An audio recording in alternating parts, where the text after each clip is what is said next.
बिमल बहुत परेशान था। उसे समझ में नहीं आ रहा था कि वो इस परिस्थिति से कैसे निपटे।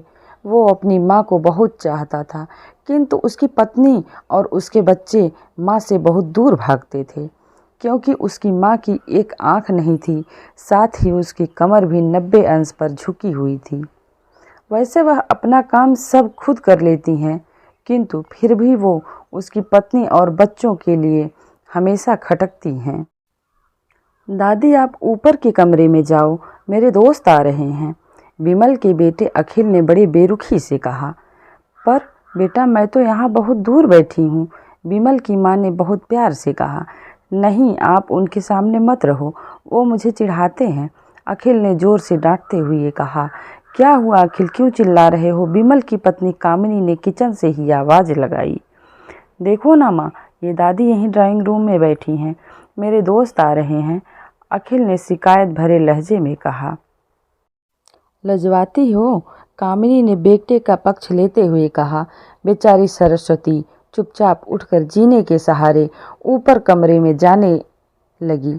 कमर झुकी होने के कारण उन्हें ऊपर चढ़ने में बहुत परेशानी हो रही थी, किंतु वो पूरी ताकत से ऊपर के एक अकेले कोने वाले कमरे में जाकर बैठ गई।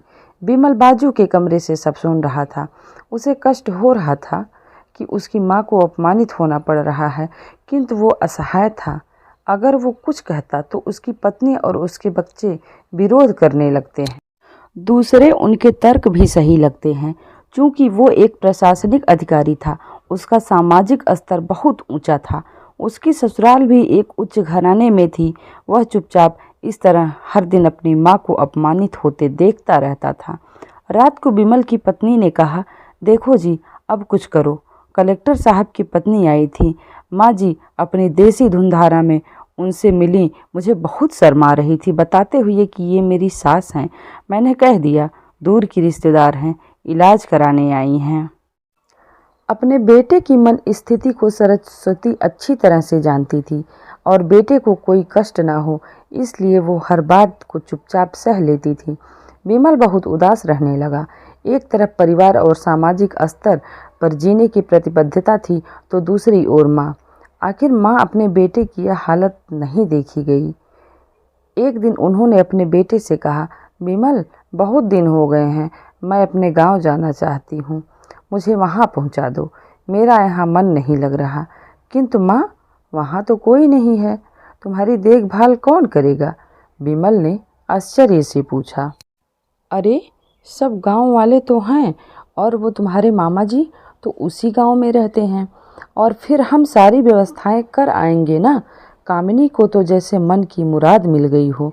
हाँ बेटा, बहू सही कह रही है, सरस्वती ने लंबी सांस लेते हुए कहा।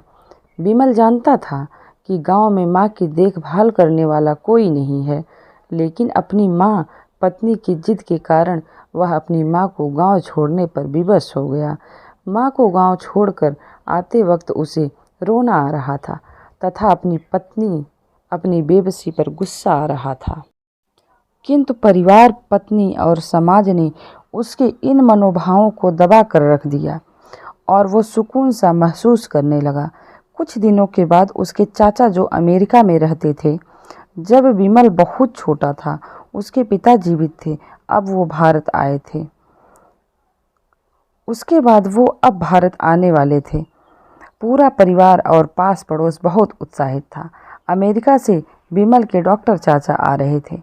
डॉक्टर रमेश ने जैसे ही घर पर कदम रखा, सब ने मिलकर बहुत उत्साह से उनका स्वागत किया।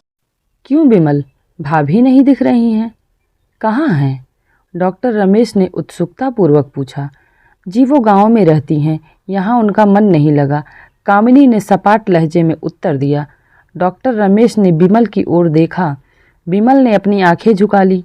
डॉक्टर रमेश सब समझ गए। बोले, कल हम भी भाभी से मिलने गांव चलेंगे सब लोग। दूसरे दिन सभी लोग गांव के घर में पहुँचे। देखा सरस्वती को तेज बुखार है और वो पलंग पर असहाय पड़ी हैं। डॉक्टर रमेश दौड़कर सरस्वती के पास गए, उनके पैर छूकर रोने लगे। सरस्वती की ये हालत उनकी कल्पना से परे थी। वाह बेटा विमल, तूने तो नाम उजागर कर दिया। अपनी माँ की ये हालत देखकर तुझे तो शर्म भी नहीं आ रही होगी। डॉक्टर रमेश ने विमल को लगभग डांटते हुए कहा।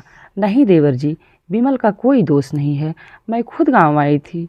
सरस्वती ने अपने बेटे का बचाव किया। मुझे सब पता चल गया। भाभी, आप चुप रहो। क्यों बहू, तुम्हें अपनी सास की कुरूपता पसंद नहीं है? समाज में तुम्हें नीचे देखना पड़ता है ना? डॉक्टर रमेश ने कामिनी की ओर व्यंग से देखा। कामिनी निरुत्तर होकर विमल को देखने लगी। आज तुम जिस सामाजिक स्तर पर हो वो इन्हीं के संघर्षों की देन है। और बेटा विमल, तुम्हें शायद मालूम नहीं कि बचपन में जब तुम 1 साल के थे तब छत से नीचे गिरने के कारण तुम्हारी एक आंख फूट गई थी और तुम्हारी रीढ़ की हड्डी में भी समस्या थी।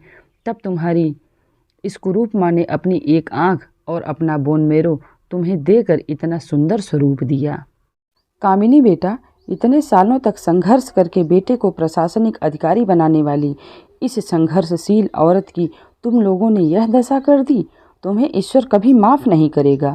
डॉक्टर रमेश की आंखों से अश्रु जलधारा बह रही थी। अब भाभी, आप मेरे साथ अमेरिका जाएंगी, यहाँ इन स्वार्थी लोगों के बीच नहीं रहेंगी। डॉक्टर रमेश ने सरस्वती से कहा। विमल को तो काटो तो खून नहीं था।